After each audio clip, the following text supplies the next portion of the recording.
Hey guys, I'm Jiff. In this video, I want to talk about dropper posts. So in a previous video, you might have seen this is my Santa Cruz Hightower. I absolutely love this bike. Everything on this bike has been fantastic, except for one thing, and it's the dropper post. So dropper posts in my mind are probably the single component that completely revolutionized my riding. I would give up so many things on a bike, on a modern mountain bike, to keep a dropper post. Like I think it's absolutely just completely game changing for how you can ride a bike these days. But the problem with dropper posts is they can also be really unreliable. I've had previous posts that have failed on me. And when I got this bike, this is a high-end bike, and I thought, all right, well, it came with the Rockshox Reverb. So it's, spec'd out with some Rockshox components. The Rockshox Reverb is kind of the OE, original equipment manufacturer. So it came with a Reverb 175, and I said, all right, this thing's got to work, right? Because Santa Cruz should be speccing out parts that should be robust and durable and last a long time, especially for the price of this bike. Unfortunately, this thing has failed, and at this point, it's done. It's pretty unfortunate. I had it for about a year, and the reverbs work great. They work absolutely great. They feel good. The remote, the dropper remote feels good. And then when they don't work, they're done. So what's going on with this one is I had it for about a year. Everything worked great, as it should. And then I had the 50-hour service, still worked great. A few months after that, it started to get the dreaded sag. And there's lots of videos online about the sag. And the sag is basically that this post goes up and down when you sit on it. So you can probably see, hopefully you can see from the video, that this whole thing goes up and down about an inch. And when you sit on it, it compresses about an inch. So what you do is the standard way of fixing it is there's this thing called a vent valve tool. So you take this, it's easy, but it's kind of a pain. So because you have to take the saddle off and you have to unscrew the T25 bolts, and you push this thing down on this vent valve as hard as you can, and then it's supposed to just vent any extra air that's in the chamber, and then you run the post down and up, and then it's supposed to go away. Well, you can only do that a few times. So I did it a few times, worked great, the sag returned. It kept returning until the point where now when I do the vent valve procedure, it doesn't work at all. So I did it a couple times recently, and I still have that terrible sag, so much to the point where you drop the post also, and it lifts up very easy. So I mean, there's no tension in the system at all. So unfortunately, it's done. Talked to my local bike shop. They're great guys. I said, hey, what's a quote to send this back? Because at this point, this thing needs ripped apart, totally rebuilt, and most local bike shops are not going to be able to do that for you. It has to be sent back to SRAM.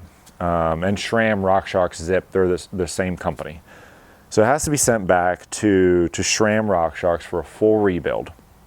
How much does that cost? Well, he quoted me, by the time he ships it there and back, Rockshox does the service, and then some minor, perhaps bleeding or whatever the system, because it's a hydraulic system, which is another Achilles heel of this system. It's going to be $250 to do this. $250. So this thing's done. In my mind, this is toast. So what am I going to do? What my local bike shop recommended. Scrap it, sell it for what you can, and get a mechanical post. So I'm going to go with a mechanical post. Not sure yet what I'm going to go with. Kind of looking at either the 1-Up or the PNW post. Those are both getting great reviews, and they're going to be the new post that's mechanical, that is easier to work on and doesn't have this problem. It's about a $200 post and about a $50 remote, which is what the cost of the service is going to be on this. And then what's going to happen with this after another year and a half, 2 years? Is it going to break again? I don't know. That's unknown. For me, I like durability and robustness of components. I don't want stuff to be constantly breaking. I decided I'm going to get rid of this and get a different post that's either going to last forever, or if something fails, it's extremely easy to work on. These mechanical posts, they have a cartridge. It's a cartridge style. It's almost like an office chair. There's like you hit the lever on an office chair and it goes down, and then you hit it again and it goes up. Well, that's a contained cartridge, and if that goes bad, you can just throw it away and buy a new one from the manufacturer for about 50 bucks. Two things about this that really, kind of gripe me here. First of all, a company like Santa Cruz, these are high-end bikes, they should not be speccing a component that is known to fail. This is all over the internet, it's all over YouTube. I searched it. I searched Rockshox Reverb. First hit was squish. So clearly there's a problem here. There's been a problem for a long time. These have been a known issue. They thought they fixed it, but clearly they haven't. Santa Cruz should not be speccing a reverb as an OE post if it's a known issue. I know Santa Cruz is a big brand. They're actually, I believe, hopefully I'm not wrong on this, but I believe they're held by a holding company, so it's like part of a larger conglomerate of companies. It's not like smaller brands like, I believe, like Revel, Yeti, Transition. Those are actually owned by, the owners of the company. It's not like a big holding company. So I'm sure that there's a big agreement with Santa Cruz and SRAM and Rockshox to put the reverbs as an OE post. But I looked, even their highest end, their highest end $10,000 bike with Axis and all the best stuff and Kashima and all that. What do they still put on here? The Rockshox Reverb. And it's not even the Axis, which I've heard is very good, but it's a $900 post. They put this on there. That's a problem. Companies should not be doing that.